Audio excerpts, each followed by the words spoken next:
In a rich man's house there is no place to spit but his face. Stand a little less between me and the sun.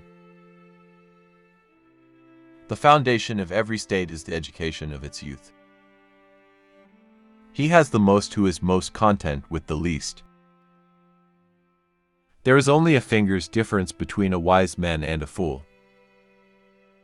What I like to drink most is wine that belongs to others. We have 2 ears and 1 tongue so that we would listen more and talk less. Man is the most intelligent of the animals and the most silly. It is the privilege of the gods to want nothing, and of godlike men to want little. When I look upon seamen, men of science and philosophers, man is the wisest of all beings.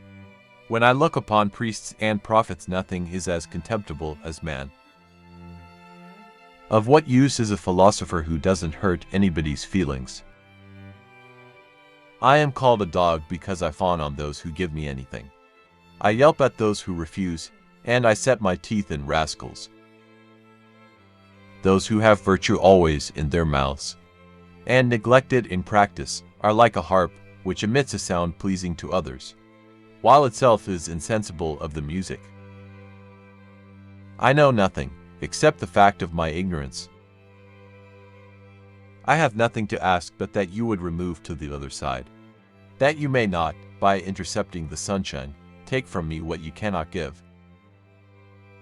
I am not an Athenian or a Greek, but a citizen of the world.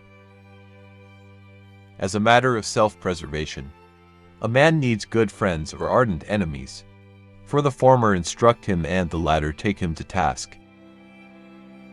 The art of being a slave is to rule one's master. No man is hurt but by himself. The sun, too, shines into cesspools and is not polluted. Why not whip the teacher when the pupil misbehaves? The mob is the mother of tyrants. The great thieves lead away the little thief. Modesty is the color of virtue. I threw my cup away when I saw a child drinking from his hands at the trough.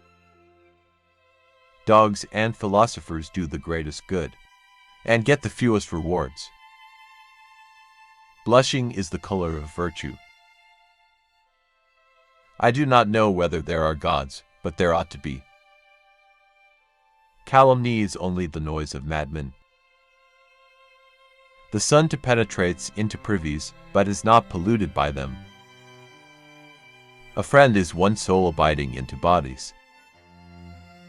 Most men are within a finger's breadth of being mad. Wise leaders generally have wise counselors, because it takes a wise person themselves to distinguish them. It takes a wise man to discover a wise man. Wise kings generally have wise counselors, and he must be a wise man himself who is capable of distinguishing one. It was a favorite expression of Theophrastus. That time was the most valuable thing that a man could spend.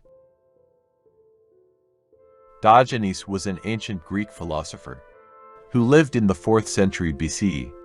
He is best known for his unconventional lifestyle and his philosophy of Cynicism. Diogenes was born in Sinope, a Greek colony on the Black Sea coast, and he later traveled to Athens, where he became one of the most prominent figures of his time. Diogenes rejected the conventions and norms of society, choosing to live a simple and ascetic life. He believed in living in accordance with nature and sought to free himself from material possessions and societal expectations. Diogenes famously lived in a large ceramic jar, known as a Diogenes, and had minimal personal belongings. He expressed his philosophy through witty and often provocative sayings, challenging social norms and criticizing the hypocrisy and artificiality of human behavior. Diogenes advocated for a life of self-sufficiency, emphasizing the importance of virtue, reason, and living in harmony with nature. Diogenes is also known for his encounters and interactions with other philosophers, including Plato. He famously criticized Plato by saying, "I see your vanity, and everyone else's, but I do not see a man." Diogenes believed in living a life of authenticity and genuine virtue, rather than pursuing external appearances or wealth. His teachings and way of life had a significant influence on subsequent philosophers and schools of thought, such as Stoicism.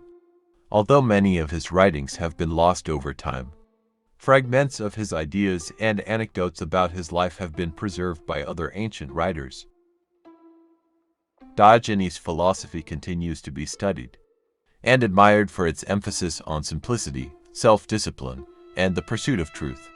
He remains an iconic figure in the history of philosophy and a symbol of the rejection of societal conventions in favor of a more authentic and meaningful existence.